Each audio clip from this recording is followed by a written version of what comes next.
Hello, for anyone new to the channel, let me introduce myself. I am Jez of Camber Custom Tattoo Machines, as was. I do still make tattoo machines. I still service them, fix them, repair them. I don't build too many each year now, probably literally just a handful each year. In fact, this year I've only built 3 so far and probably won't bother building any more. It is quite cold out in the workshop. Anyway, you may or may not know from this magazine, many years ago, that's me.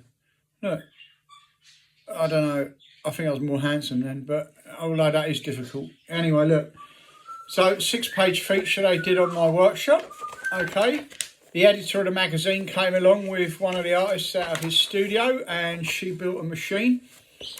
And at the time I was pretty much, well, was basically the only person pretty much anywhere doing machine building courses.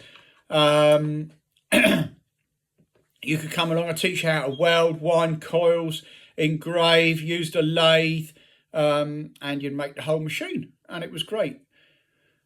And they were fun times, but I don't do the courses anymore for anyone that's interested. But I do share as much information as I can.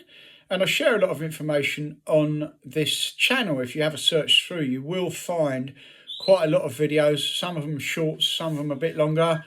And, well, the last couple of days, I've had a couple of in-depth questions. Okay, well, one of them was quite complicated. It had a few parts to the question.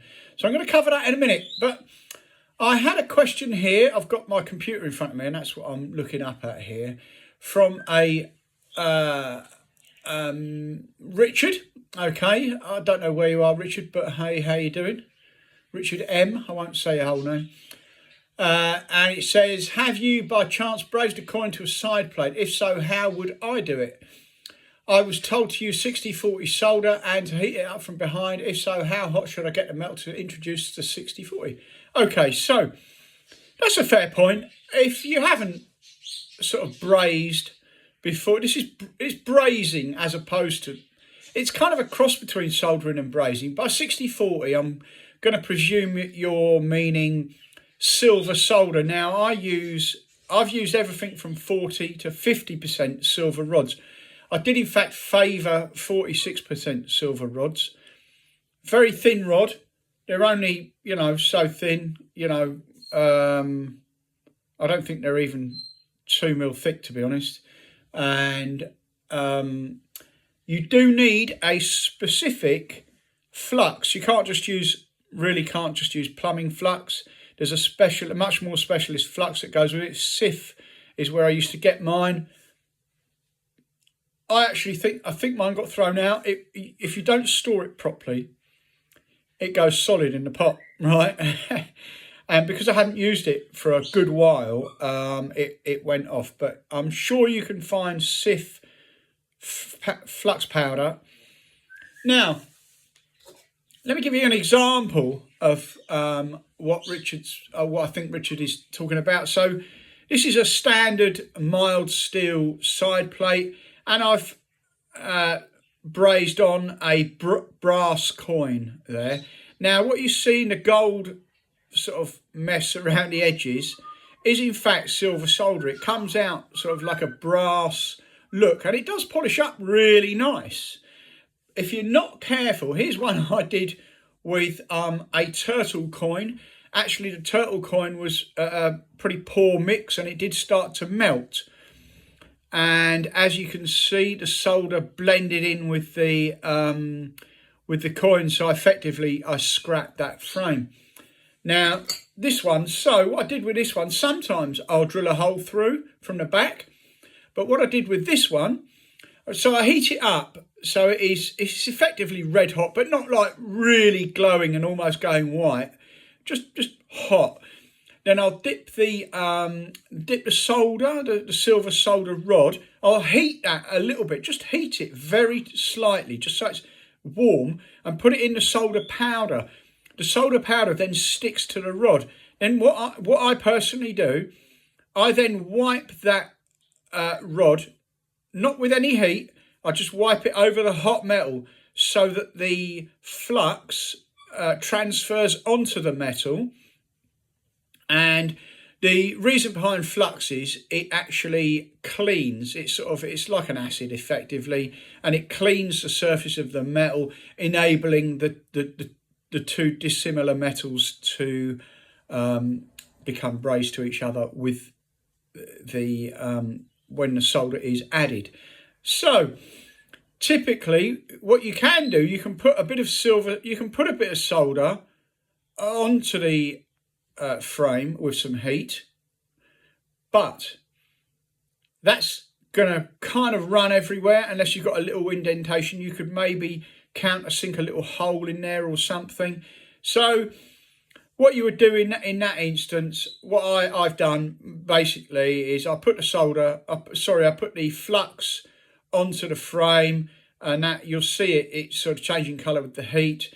Then I introduced the coin, just a little pair of needle nose pliers, put the coin on and make sure it's flat. You don't want the coin or the solder running off anywhere.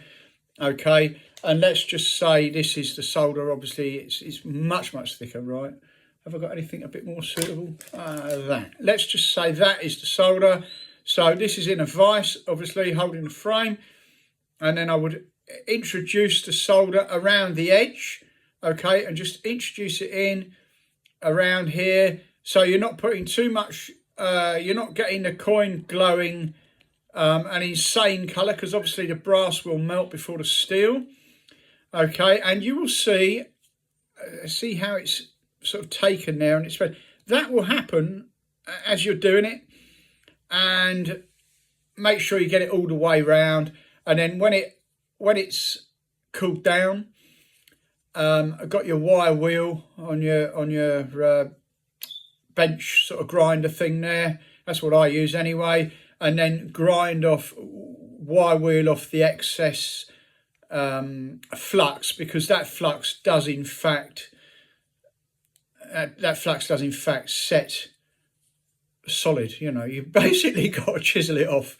Okay, so Richard, I hope this helps. I know I did message you. I put it down in writing on the thing, but I thought maybe I'll just put a video up so other people can see it. So that's how you braze dissimilar metals. So two different types of metal. I do this less so now because I TIG weld. So I do TIG weld dissimilar metals. But generally I'm TIG welding stainless steel to mild steel. If I am fixing coins, I would still use this method. This is basically the best method. Anywhere from 40 to 50% silver rods. Obviously, the more percentage of silver, the more expensive the rods. You can probably get them on eBay, actually. It's as good a place as any. I think that might even... I haven't bought them for ages. I bought some probably 15 years ago, 10 years ago. I bought a load of them in bulk. And I think I got them off of eBay. And bought the solder. I don't know where I bought the solder, actually. I can't remember. But anyway, look, good luck with it. It is a lot of trial and error. Maybe try a bit, rather than just doing it directly to frames, perfect it first on some scrap bits of metal. Just get some scrap old coins. You can use old pennies, anything you like. These are what they call 3p bits. They're brass. It's a British coin from the 60s. But yeah, good luck. Hope this helps, Richard, and anyone else. And I'm going to now post another video to Mike M, with regards to all of his multiple questions, rather than sort of lengthen this video. I want to keep this one under 10 minutes, which is just about there. So catch you on the next one. Hope you found this useful. Anybody got any questions, I will answer them. I will answer all questions. If I can't do it in writing, or if it gets too long-winded, I'll do a video explaining stuff if that's going to make it easier for you. And I've not got anything to hide. I'm happy to help with absolutely any machine building or machine tuning issues you've got. Catch you on the next one. Take care of yourselves. Happy building.